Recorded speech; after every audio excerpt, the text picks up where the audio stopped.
Assalamu alaikum wa rahmatullahi wa barakatuh. Que la paix soit sur vous tous. Aujourd'hui, je vous partage la réponse que j'ai donnée à une question de mon petit frère qui m'a fait bien sourire. Je vous fais écouter sa question. Nous les mecs, la vérité, on n'est pas. On est on est viril qu'à la salle. Hein.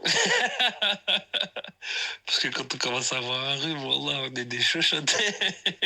En tout cas, moi, je suis une chochotte quand j'ai un rhume, la vérité. J'ai mal, je suis fatigué, j'ai mal à la gorge, elle me fait mal. J'ai le nez bouché et qui coule. C'est quoi ça? C'est quoi ce délire? Le nez, il est bouché et il coule en même temps. Mais quoi? Ça, moi, je serais plombier, je dirais, c'est pas logique, les gars. Soit t'es bouché, tu coules pas. Soit tu coules. C'est pas les deux. Voilà, c'est les deux. Ah là, le corps humain, il a tout plein de mystères. Effectivement, le corps humain est plein de mystères. Et effectivement, je lui ai expliqué que c'était strictement normal d'avoir le nez bouché et également qui coulait. Et je lui ai répondu donc en ces mots. Alors, comment je vais pouvoir répondre à mes frères et sœurs chéris? Donc, le nez qui est bouché et qui coule, comment ça marche? En fait, à l'intérieur du nez, comme dans n'importe quel tuyau ou quelle entrée qui part de l'extérieur vers l'intérieur du corps, on a ce qu'on appelle de la muqueuse. Qu'est-ce que c'est que la muqueuse? Mais en fait, c'est une partie qui est un petit peu plus humide, un peu plus charnue. En fait, regardez vos lèvres quand vous essayez de faire un petit bisou comme ça, là, et que vous essayez de retrousser les lèvres. Vous voyez que l'extérieur des lèvres, c'est plutôt sec et comme de la peau, alors que l'intérieur, elle est un petit peu plus épaisse, un petit peu plus voilà, charnue et humide. On appelle ça de la muqueuse. Et la muqueuse, c'est chargé de vaisseaux, plein de vaisseaux.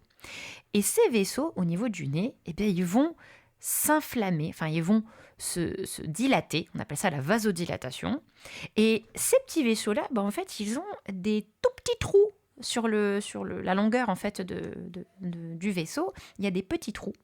Et ces petits trous-là, tabarakallah, mashallah, eh bien, tant qu'ils sont petits et que les vaisseaux ne sont pas dilatés, ils ne laissent pas passer l'eau, ils ne laissent pas passer les protéines, ni rien. Donc tout reste dans le sang.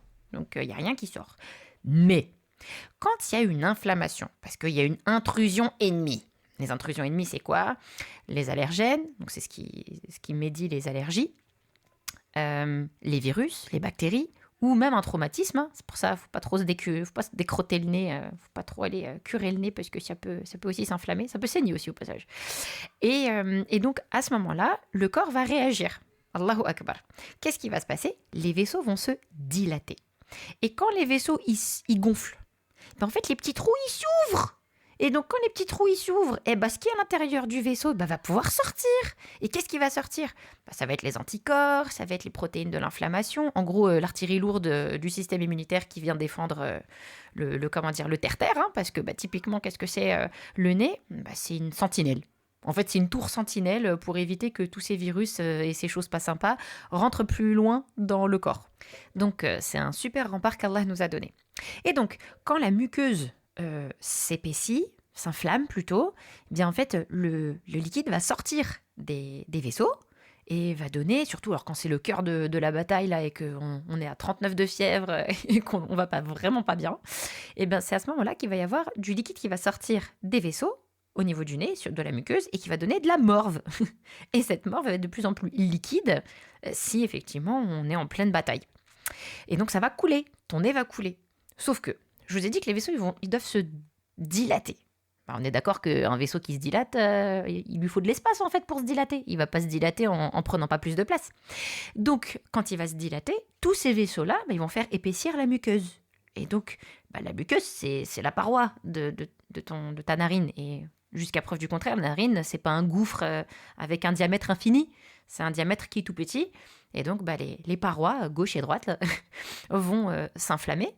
Et donc, la lumière, l'intérieur le trou, en fait, de tes narines, elle va diminuer jusqu'à ce que les deux parois se touchent. Et quand les deux parois se touchent, ton nez, il est bouché. Et donc, tu as des sécrétions. Donc, ça veut dire que ton nez, il coule. Mais ton nez, il est quand même bouché. Voilà. J'espère que tu as compris maintenant. C'était bon ou c'est pas bon?